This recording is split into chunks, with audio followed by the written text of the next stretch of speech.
Tim seleksi menunda pengumuman hasil tes kesehatan dan juga wawancara calon anggota Bawaslu untuk 24 kabupaten kota di Sulawesi Selatan. Hasil tes kesehatan dan wawancara sedianya diumumkan 25 Juli 2023, namun diundur tanggal 31 Juli 2023. Ketua Bawaslu Sulawesi Selatan Mardiana Rusli mengatakan penundaan tidak hanya terjadi di Sulawesi Selatan namun seluruh Indonesia.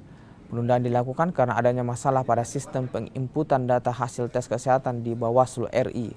Bawaslu RI juga memperpanjang masa kerja anggota tim seleksi calon anggota Badan Pengawas Pemilu hingga 31 Juli 2023. Problemnya kenapa? Karena ada sistem dalam penginputan data untuk kesehatan itu bermasalah.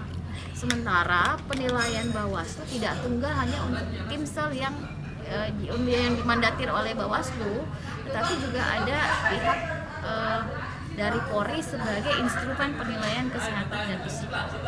Memang kemarin juga kita sempat menanyakan problem itu, tapi problem itu sebenarnya lebih pada persoalan teknis sistem yang belum kuat pada belum clear pada penginputan.